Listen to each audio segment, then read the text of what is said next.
Eu queria começar com uma pergunta para vocês, né? Qual é o nível de fome e sede que você tem por Deus? Eu vou dar um exemplo aqui, né? Vamos supor que você tem uma moedinha de 50 centavos. Você está segurando ela. E você está no meio de um matagal, uma selva ali, cheia de mato, e você deixa essa moeda cair. Quanto tempo você vai gastar procurando por essa moeda? 50 centavos, né? Acho que, sei lá, nada, deixa pra lá, né? Às vezes nem 5 minutinhos, cara. Né? Só o fato de ter que se abaixar ali no meio do mato e procurar, vai que aparece algum animal peçonhento ali, te pique ali, né? Então, e se você, ao invés de uma moeda de 50 centavos, você tivesse uma maleta com R$1 milhão e você deixasse essa maleta cair no meio do matagal?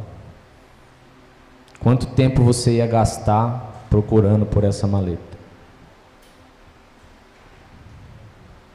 Pensa aí. Deus, ele é para você como uma moeda de 50 centavos ou como uma maleta de R$1 milhão?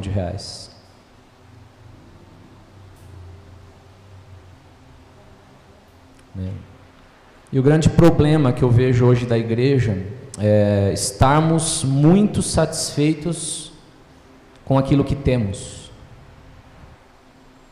A gente tem atividades em fartura, eventos em fartura, conferências diversas de diversos temas para a gente saciar de forma enganosa a nossa fome.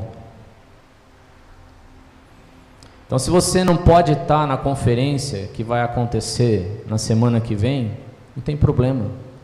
Daqui 2 meses vai ter outra. Ou na outra semana vai ter um outro pregador famoso vindo na cidade que você mora, e você pode ir lá consumir aquilo que ele tem para oferecer. Né? E assim por adiante, né? O que isso quer dizer? Isso quer dizer que nós temos muito pão, mas pouca fome. A gente tem uma gama de atividades cristãs que a gente pode escolher aquilo que a gente quer fazer, aquilo que a gente quer ouvir. Então eu posso escolher aquilo que eu quero ouvir. Então vai ter uma conferência que vai falar de santidade. Aí vai ter uma conferência que vai falar de música e adoração. Vai falar, santidade, eu já sou santo.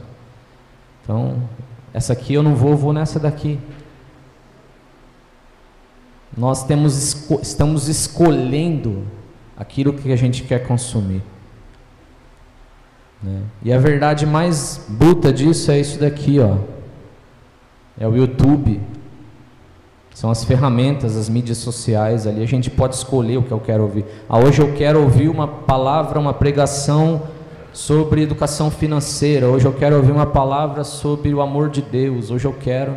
E aí a gente vai escolhendo e vai filtrando aquilo que a gente quer ouvir. E a gente vai se modelando por nós mesmos e não por Deus. Né? Países onde não há liberdade de culto, né, ou até regiões aqui dentro do Brasil mesmo, né, lá no norte, no nordeste, regiões onde a acessibilidade tecnológica não chega, né, eles estão verdadeiramente famintos por Deus, porque eles não têm esses recursos que a gente tem. Tudo que resta para eles é dobrar o joelho e orar.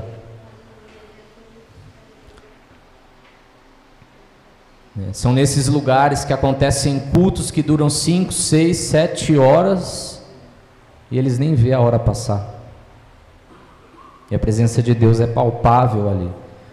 Aqui no nosso meio, às vezes a gente tem um culto de 2 horas, começa a passar do horário ali, 2 horas, 2 horas e meia, a gente já começa a ficar inquieto, preciso ir para casa, tenho muitas coisas para resolver, amanhã eu vou trabalhar. É como se o Espírito Santo estivesse a nosso dispor. É como se ele tivesse que seguir a nossa agenda, né? Então a gente tem saciado a nossa fome, né? Mascarado ela com conteúdo, com temas, ao invés de intimidade com Deus. Você já viu um dependente químico? Quando uma pessoa começa a usar droga, ela começa de repente com uma droga mais fraca. Aí ela consome aquilo gera um hormônio chamado dopamina, né, que te dá prazer. A dopamina atinge, a primeira vez que ela usa, consome a droga, ela atinge um nível de dopamina, nível máximo. Se ele usar novamente, ele já não vai atingir o nível máximo. A terceira vez, já não vai, cada vez vai baixando. Chega um momento que aquela droga não sacia mais ele. Aí ele tem que procurar uma droga mais forte.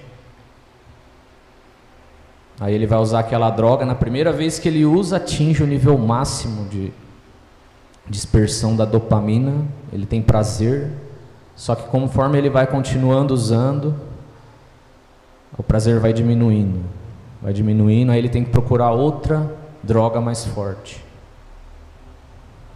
Parece que nós estamos nesse nível com conteúdo cristão. Hoje eu estou nessa igreja já faz uns 2 anos e o culto já não me satisfaz mais. Acho que é o momento de eu procurar outro lugar. A palavra já não fala mais comigo, né? O pastor já não é mais bênção. E aí nós nos tornamos dependentes de conteúdo, não químicos, mas de conteúdo, né? Então, quando a satisfação passageira de quando a gente consome um conteúdo passa, a gente tem que procurar outro. É igual rolar para cima aqui das redes sociais, né? Virou algo que estraga a mente, a cabeça das crianças. Elas não conseguem focar a atenção em uma coisa só. Isso não só as crianças, né? Até os adultos hoje, né? Mas quando você vê, você passou 2 horas rodando para cima aqui. Gastou 2 horas do seu tempo para nada. Por quê? Porque não te sacia mais. Esse aqui não, rola para cima. Esse aqui não me interessou, roda para cima, né? E isso tem gerado um abismo gigantesco dentro de cada um de nós, né? As pessoas, elas vêm na igreja no domingo, elas ouvem uma palavra, voltam para casa e na segunda-feira não faz nada com aquilo que ela ouviu no domingo. Ou elas vêm num culto de domingo para receber algo, aquilo ali vai durar, vai saciar ela até quinta-feira, aí ela vai pensar, tem que ir para a igreja domingo de novo para receber algo. Só que culto não é para a gente receber algo, é para a gente entregar o nosso melhor, né? E para a gente estar satisfeitos, não de forma temporária, mas de forma definitiva, né? Isso a gente só é possível conhecendo, só é possível através de Cristo. Cristo é aquele que revela o Pai. Ele disse: ninguém vem ao Pai a não ser por mim. Ele é a imagem do Deus vivo.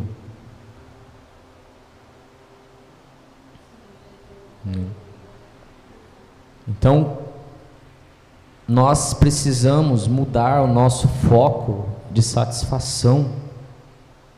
Veja que eu perguntei no começo, qual é o seu nível de fome por Deus? Veja que ter fome é diferente de ter vontade de comer. Aqueles que são da casa, eu costumo falar muito isso. Por quê? Qual que é a diferença? A Bíblia diz que Jesus teve fome. Quando isso que aconteceu? Depois de jejuar 40 dias. Ele só teve fome depois de jejuar 40 dias. Por quê? O que aconteceu nesses 40 dias? Porque quando você jejua comida, a Bíblia não diz que ele cortou a água, né? Provavelmente ele estava ingerindo água, mas a comida de forma definitiva. Ele ficou 40 dias sem comer. O corpo humano, quando ele atinge 3 dias sem comer, ele passa por um processo de desintoxicação chamado de cetose. É quando vira uma chavinha, o seu corpo para de consumir carboidrato e passa a consumir a gordura interna. E aí você não tem mais fome. Até os 3 dias o que você tem é vontade de comer. Passou os 3 dias, seu corpo fica de boa. O que aconteceu com Jesus? Quando deu 40 dias, o que provavelmente deve ter acontecido com o corpo dele? Acabou a gordura. Pô, ele era magrinho, ele devia andar pra caramba, né?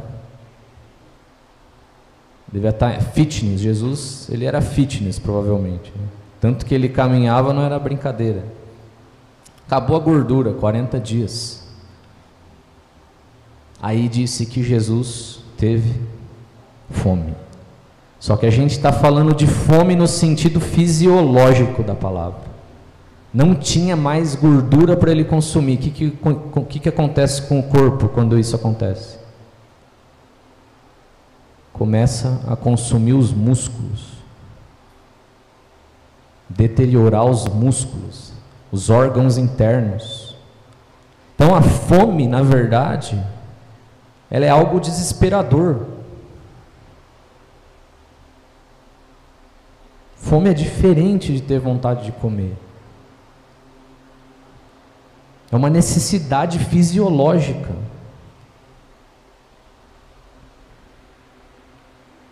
Então a fome é um instinto desesperador que atrai a presença de Deus. Por isso que eu perguntei, qual é o seu nível de fome por Deus? Ele é desesperador? É igual a maleta de R$1 milhão?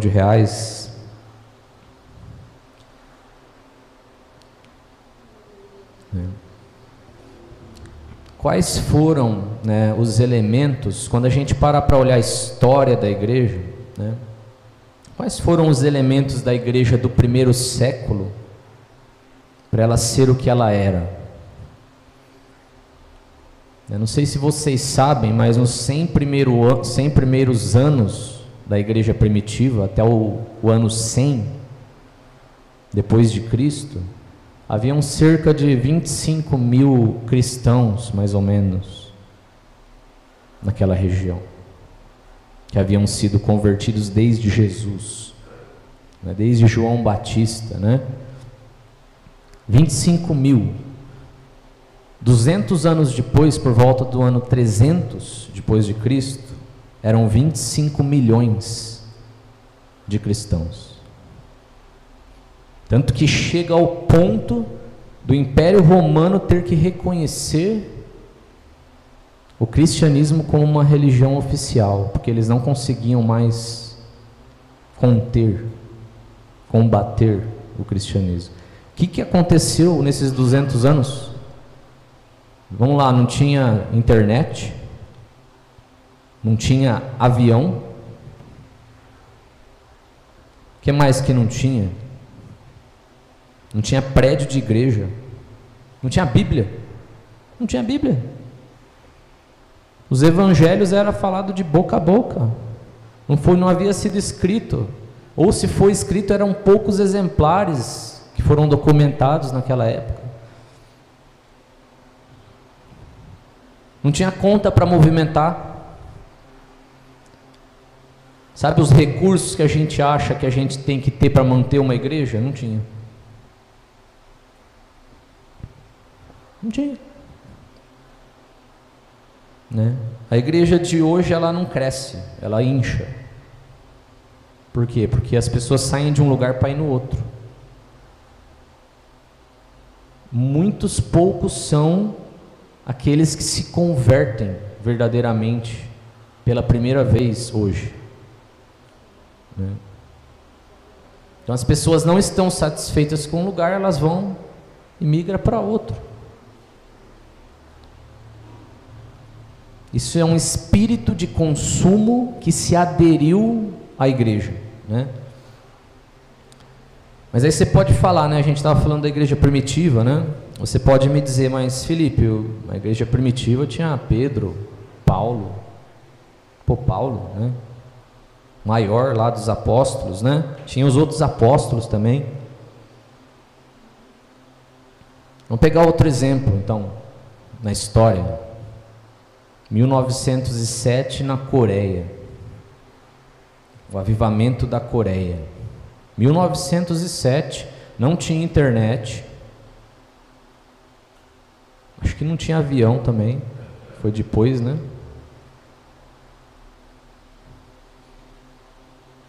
Mas há relatos de que em 1907 na Coreia, dezenas de milhares, centenas de milhares de pessoas se converteram. E centenas de igrejas foram abertas de um dia para o outro. Tanto que a cidade de Pyongyang, que hoje é a capital da Coreia do Norte, passou a ser conhecida como Jerusalém do Oriente. O que aconteceu lá?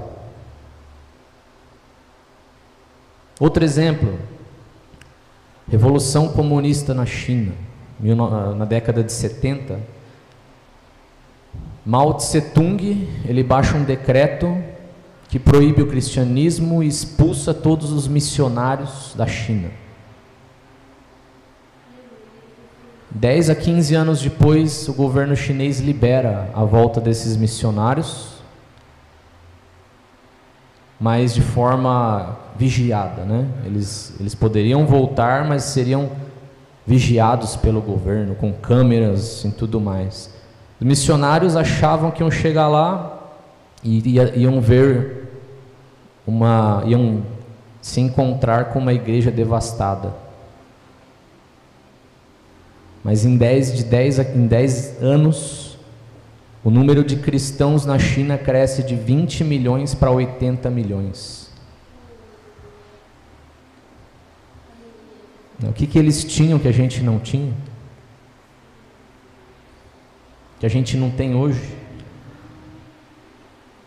Eles não tinham Bíblia, foi proibido. Não tinha como, se eles se reunissem publicamente, eles eram presos e mortos. O que eles tinham que a gente não tinha? Vou ler aqui na Bíblia, em Atos 2, o que eles tinham. Atos 2, verso 2 a 4.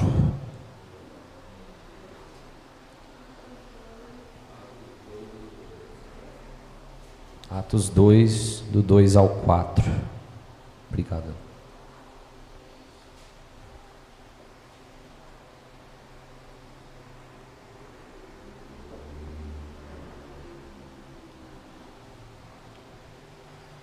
De repente veio do céu um som, como de um vento impetuoso, encheu toda a casa onde estavam sentados. E apareceram distribuídas entre eles línguas como de fogo, as quais pousaram sobre cada um deles, e todos ficaram cheios do Espírito Santo.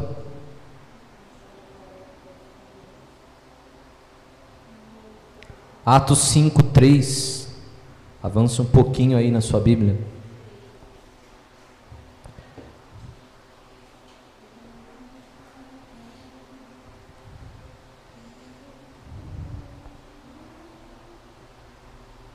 E apareceram, então Pedro disse: Ananias, por que você permitiu que Satanás enchesse o seu coração para que você mentisse ao Espírito Santo retendo parte do valor do campo. Pô, como é que Pedro sabia que o Espírito Santo, Ananias tinha mentido para o Espírito Santo? Atos 13, 2. Avança mais um pouquinho aí.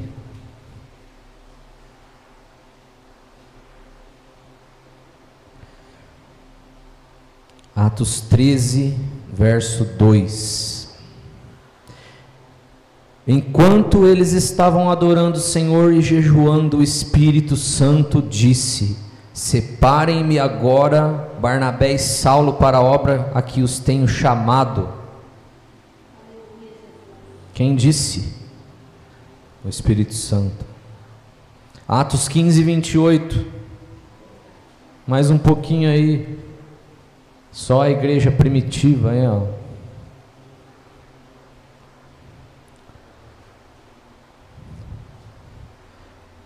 Atos 15, 28. Pois pareceu bem ao Espírito Santo e a nós não impor a vocês maior encargo além destas coisas essenciais. Então todos esses lugares tinham uma coisa em comum, muito simples: o Espírito Santo. Só que não é tão simples assim. Porque aí você pode me falar: mas Felipe, a Bíblia diz que o Espírito Santo habita em nós, né? Se nós somos novas criaturas e nascemos de novo, o Espírito Santo, ele habita em nós. Mas aqui tem um detalhe muito simples: o Espírito Santo não só habitava entre eles, não só habitava neles, eles eram cheios. Eles eram cheios do Espírito Santo e não vazios. Eles eram cheios do Espírito Santo. E o Espírito Santo não só visitava, o Espírito Santo habitava no meio deles, a ponto de auxiliar eles na tomada de decisões, a ponto de revelar coisas para eles que só o Espírito Santo sabia, a ponto de o próprio Espírito Santo enviar pessoas. Eles ouviam audivelmente a voz do Espírito Santo. Então esses irmãos, eles construíram um lugar, e aqui está a mágica, onde o Espírito Santo se sentia confortável, onde ele se movia livremente. E não era só através dos apóstolos que isso acontecia, mas você podia falar: mas Paulo, Pedro estava lá, Felipe, né? Mas não era só através dos apóstolos, era através do corpo de Cristo, da igreja. O Espírito Santo se movia através da igreja, de pessoas simples como eu e você. Vamos abrir em Atos 6, 8.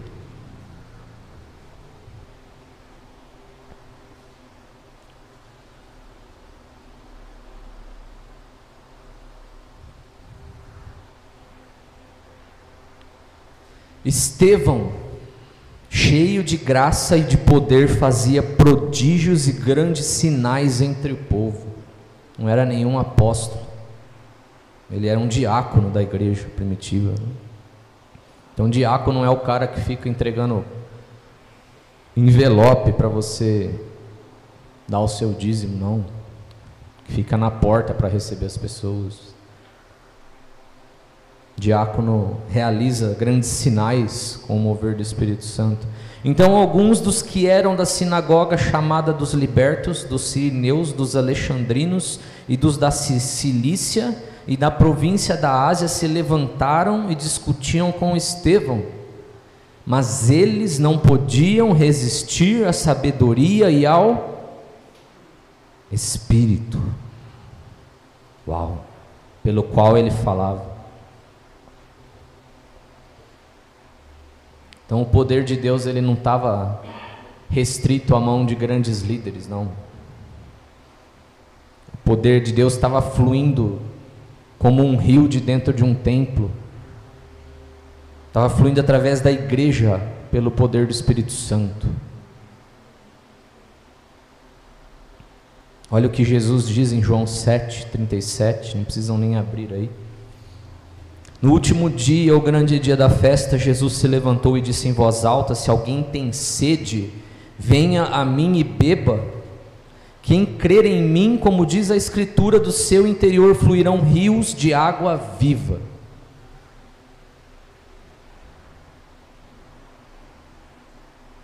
Quais eram os pré-requisitos de Jesus para isso? O que ele falou? Se você tem sede, então o primeiro pré-requisito é ter sede, ter fome. O segundo é ir até Ele. Se alguém tem sede, venha a mim. O terceiro é beber. E o quarto é: quem crer em mim, do seu interior fluirão rios de água viva. Ter sede, ir até Ele, beber e crer. Parece algo tão difícil, né? É só ter sede, você chegar até Ele, beber um pouco daquilo que Ele pode te oferecer e crer. E aí rios de água viva fluirão do seu interior. O poder do Espírito Santo vai fluir da sua vida. Do que você tem fome? O Deus Todo-Poderoso, pré-existente, o Deus não criado, Ele está dentro de você, querendo fluir. Mas de alguma forma, durante a história, o cristianismo passou a viver sem o poder de Deus. A gente passou a ler a Bíblia como se fosse histórias fictícias, fantasias,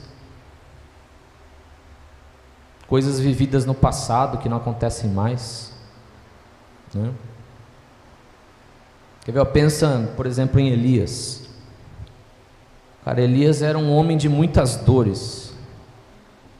Muitas vezes a gente só olha para o lado das grandes feitos de Elias, né? Mas ele era um homem de muitas dores. Ele tinha dúvidas, ele ficava se perguntando se ele era tão bom igual os pais dele. Ele ficava lidando ali com as dificuldades ministeriais, até o ponto que ele chegou num momento provavelmente de depressão e ele se esconde numa caverna. É só Elias que passa por esses problemas? Eu passo. Provavelmente todo mundo aqui tem essas dificuldades. Mas ele foi o mesmo homem, esse mesmo homem com todos esses problemas. Ele foi o homem que orou para que o céu fechasse e não chovesse, e depois orou para que a chuva viesse. Como Estevão, cheio do poder do Espírito Santo. É interessante, quando a gente para olhar a igreja primitiva, Jesus, ele faz uma brincadeira meio sem graça, quando ele vai, Fala assim: vocês esperam aqui em Jerusalém que vai vir o Espírito Santo, e ele não dá mais nenhuma instrução de como coordenar a igreja, de como estruturar a igreja, de como tem que funcionar os cultos, de como tem que ser. Não.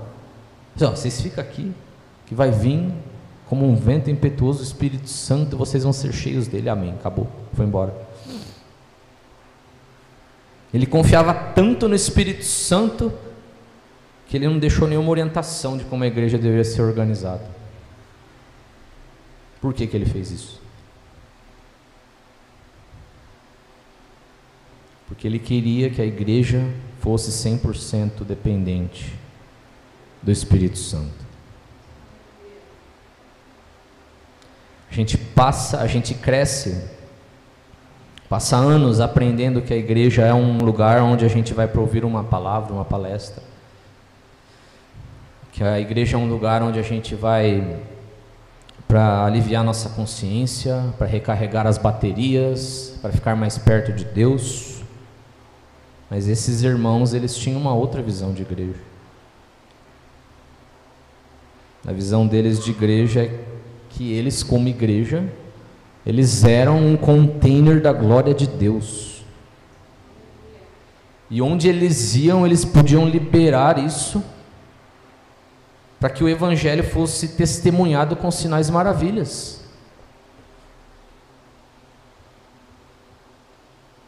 Essa é a visão da igreja do primeiro século. Por que a gente está fazendo igreja de outra forma? Eles não tinham prédio. Aquilo que eles viviam, a igreja era todos os dias, não era só de domingo, não.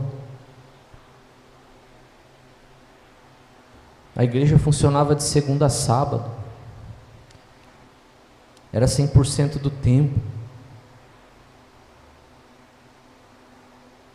Esse é o propósito da igreja. É liberar a glória de Deus para o mundo, através do poder do Espírito Santo. E aí você pode se perguntar agora, mas qual era o segredo deles? Para criar esse ambiente onde o Espírito Santo era livre, onde o Espírito Santo tinha essa liberdade, onde ele se sentia bem para agir. Qual é o segredo deles? O segredo deles é muito simples. A igreja do primeiro século, ela se parecia como uma família e não como uma empresa. Família é o odre que sustenta o poder do Espírito Santo. A gente sabe, né, que todo mundo aqui, né, sabe que certos pecados são pecados, né? Então, por exemplo, adultério a gente sabe que é pecado, mentira a gente sabe que é pecado, inveja a gente sabe que é pecado, fornicação a gente sabe que é pecado.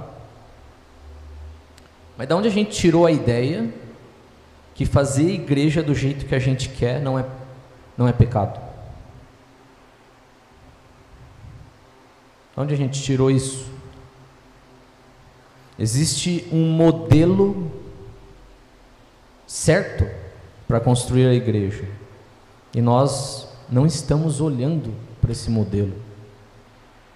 A gente só está consumindo aquilo que um modelo errado criou. A gente está olhando para outros modelos e copiando o que eles fazem. Por 20 anos a gente ficou copiando música da Austrália, traduzindo música da Austrália para tocar no culto. Agora a moda é pintar parede de preto. É igreja com parede. Então você vê lá as igrejas mais famosas, aí você vai lá e você copia. Vamos fazer uma igreja, vou pintar parede de preto.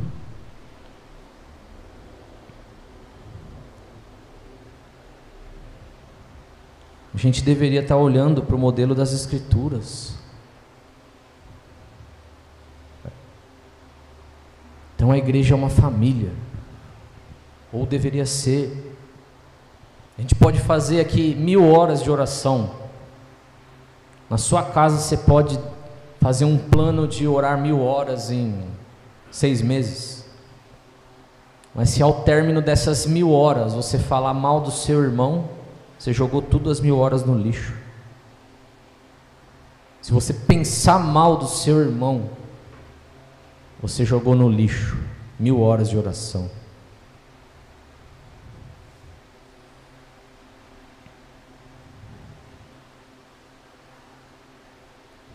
Tudo que Jesus diz é: antes de qualquer coisa, antes do seu turno de oração, antes de cear comigo, vai e se resolva com seu irmão. Então, famílias são relacionamentos profundos, de dor, de choro, de alegria, onde você sente que está ligado ao outro, onde você sente que pertence, faz parte do outro.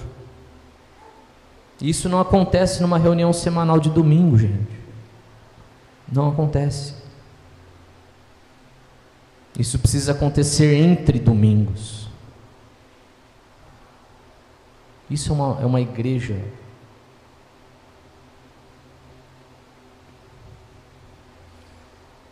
Na igreja primitiva, os irmãos viviam juntos, literalmente. Por quê? Muito por causa da perseguição que eles passavam, né? Então havia os lugares onde os cristãos se escondiam e eles viviam o tempo todo juntos. Como que Jesus discipulava os discípulos? Não era através dos ensinos, era dormindo junto, levantando junto, comendo junto, curando o leproso junto, expulsando o demônio junto, tratando com os outros em amor junto, para que eles vissem.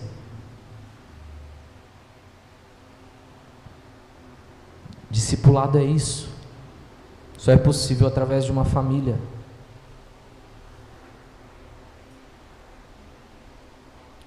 Vamos ler 1 João 3,16. João 3,16 a gente conhece, né? De cor, né? João 3,16, mas 1 João 3,16 a gente se esquece. Ninguém sabe de cor o que está escrito ali.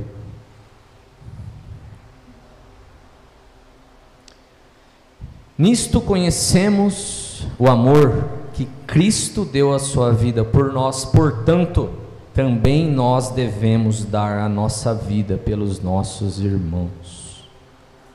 Nisto conhecemos o amor. Quando que nós conhecemos o amor? Quando nós damos a nossa vida pelos nossos irmãos. Então, famílias são relacionamentos profundos, onde vamos dar a vida um pelo outro. É nesse lugar que o Espírito Santo gosta de habitar. Esse é o segredo para o Espírito Santo estar.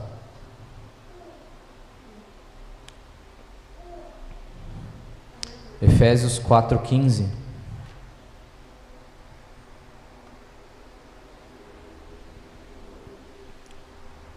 Em Efésios 4, Paulo começa falando ali no verso 11 sobre os 5 dons ministeriais, os 5 ministérios, e aí ele fala que cada um desses dons ministeriais, eles são treinadores para outras pessoas. Isso faz parte de ser família, porque você vai treinar os outros, você vai compartilhar aquilo que você recebeu de Deus para que outros possam fazer.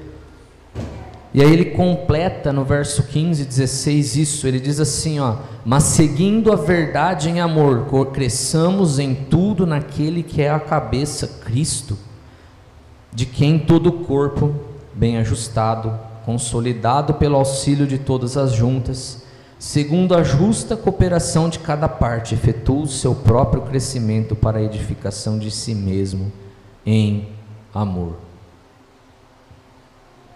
Então, Paulo aqui ele nos ensina como uma família trabalha, como ela deve funcionar. Na família todo mundo trabalha, todos edificam uns aos outros.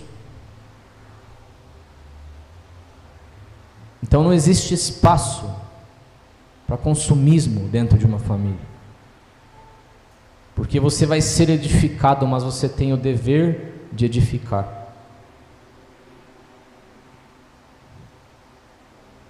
Então a família aqui, ele diz que a família é como um corpo, onde Cristo é a cabeça e controla todo o resto, os membros. Então Cristo é a cabeça do nosso corpo e nós somos os membros como igreja. E ele começa assim, ó: mas seguindo a verdade em amor, cresçamos em tudo naquele que é a cabeça, Cristo. Seguindo a verdade em amor, primeira coisa que é necessário para uma família: verdade. Falar a verdade.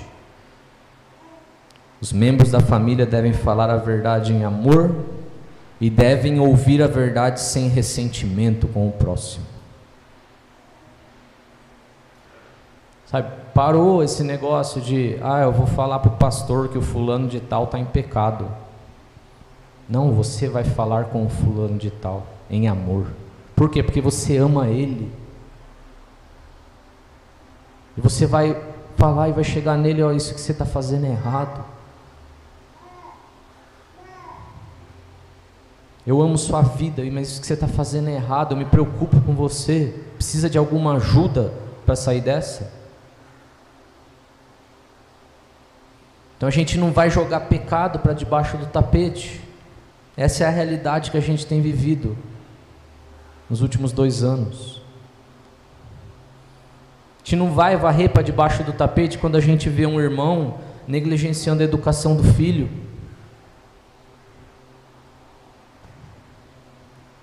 A gente vai confrontar isso porque amamos, primeiro, os nossos irmãos e porque amamos a casa do Senhor. Isso se chama, sabe o que? Zelo. Zelo pela igreja. Então a igreja é como um corpo. Um membro, ele precisa de outro para exercer sua função de forma apropriada. Pensa assim, se minha mão fosse desmembrada do meu antebraço aqui, que função teria a mão? Só a mãozinha lá da família Adams, né, que funciona sozinha. Mas na vida real nada, não ia servir para nada. Por quê? Porque ela depende dos nervos aqui do músculo do antebraço para funcionar, para eu conseguir flexionar os meus dedos, para conseguir pegar algo, eu dependo desse músculo, desse osso, desse ligamento. O que isso quer dizer? Quer dizer que o irmão, ele tem algo que você precisa. E que só através daquilo que ele tem, a igreja vai ver Jesus andando no meio dela, através do Espírito Santo.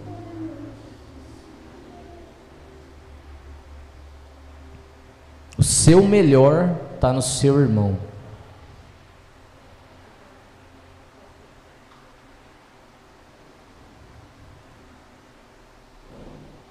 É interessante porque num corpo,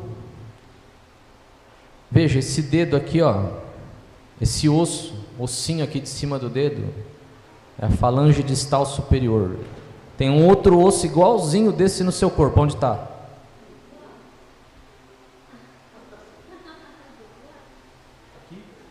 Eles estão ligados junto? Ele está ligado em outros membros totalmente diferentes deles. E é assim que é a igreja. Você não vai se ligar com quem é igual a você. Você vai se ligar com quem te dá dor de cabeça, com quem te desafia, com quem te agride. É a união dos diferentes, a igreja. Só que aí a gente tem 2 problemas nesse modelo. Quando um membro apodrece, o que a gente tem que fazer com ele? Pensa num membro do nosso corpo, minha perna apodreceu, o que eu tenho que fazer com ela? Tenho que amputar. Porque se eu não amputar demais, se eu demorar demais para amputar, o que acontece? Apodrece os outros. A infecção passa. Já assistiram o The Walking Dead lá no começo lá? O bicho picava lá, o zumbi picava, os caras sem dó nenhuma iam lá e cortava o braço. Por quê? Para não chegar a infecção no ombro, no coração. Esse é o primeiro problema. Membros podres, eles precisam ser retirados para não infeccionar o resto do corpo. Segundo problema, tem gente que não é membro, é prótese. Como assim? Qual que é o problema da prótese? A prótese, ela exerce a função dela, certo? Você usa ali uma prótese, vamos supor que você perdeu do joelho para baixo, você coloca uma prótese para poder caminhar. Só que da onde vem a força para você usar a prótese? A prótese não tem músculo. Ela compensa nos demais órgãos ligados a ela. Então a prótese não tem vida. E nós temos muitos dentro da igreja que são próteses, que estão ali para sugar a energia do corpo.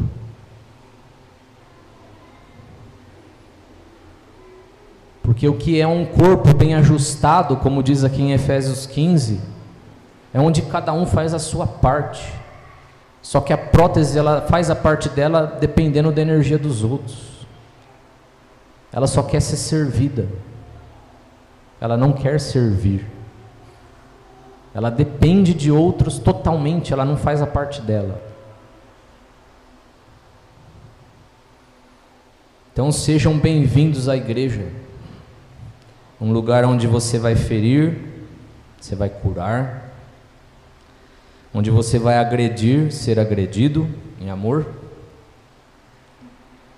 onde você vai amar, perdoar, chorar, perdoar, rir, perdoar, perdoar, perdoar, perdoar, perdoar e perdoar.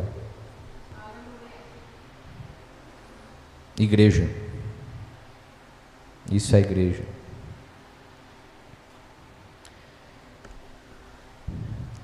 Por que a igreja, perguntar para vocês, por que a igreja abraçou essa cultura do consumo? Por que vocês acham? Porque eu só preciso ir lá de domingo, ouvir a palavra e sair fora. Não preciso ninguém do meu pé para me confrontar e estar dentro da minha casa vendo as coisas erradas que acontecem lá. Não quero isso. Por isso que a igreja abraçou essa cultura de consumo. Porque está acomodado e não quer sair da zona de conforto. A gente não quer ninguém invadindo o nosso espaço. Só que isso tem um problema. Não tem como ser igreja sem que as pessoas não invadam seu espaço. Uma hora vai dar ruim, se você quer ser igreja. Eu falo aqui para o pessoal da casa, se um dia vocês me verem fazendo algo errado, vocês vêm e me falam. Vocês têm total liberdade para me exortar.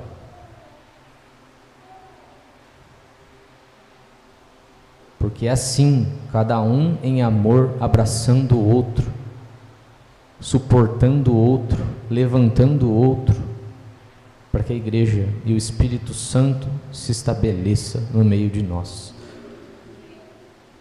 Para terminar, atividades essenciais para a igreja. A gente pode abrir em Atos 2, 42 e 44. Atividades essenciais para a igreja, e não é rede de jovens.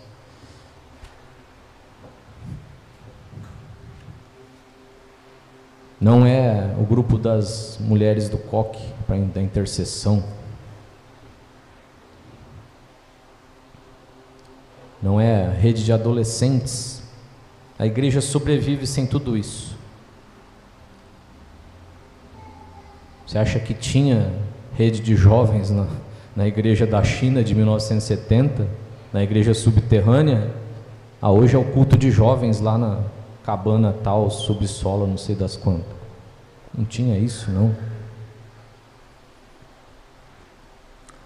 E perseveravam na doutrina dos apóstolos e na comunhão, no partir do pão e nas orações. Então a igreja ela tem 3 atividades essenciais para que ela seja bem sucedida. Primeiro, perseveravam na doutrina dos apóstolos. Ensino. A doutrina dos apóstolos era ensinada. Então a igreja ela tem que ter ensino bíblico. Segundo, na comunhão e no partir do pão. Comunhão e partir do pão. Partir do pão é comunhão. É você sentar na mesa com alguém e comer junto com ele. É a vida diária ali, junto. Que o irmão chega na sua casa, ele tem já total liberdade para abrir sua geladeira e pegar qualquer coisa lá dentro. Ele é literalmente um membro da sua família. E terceiro, orações. Sem isso nada subsiste, né? E a gente tem uma visão errada de oração. A gente acha que oração é pedir algo. Ah, vamos orar porque o fulano de tal está precisando de um emprego novo.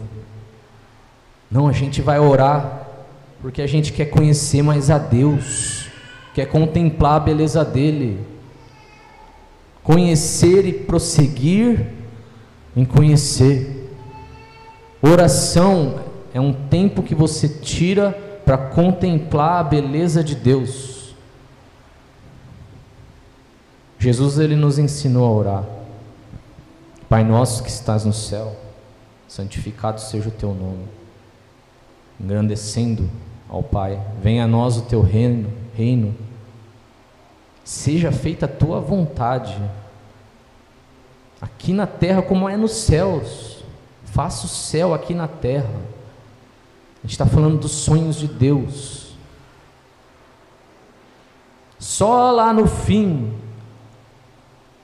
a gente pede: e não nos deixe cair em tentação, perdoa as nossas dívidas.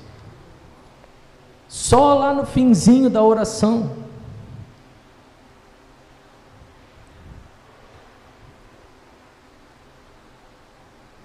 Verso 43.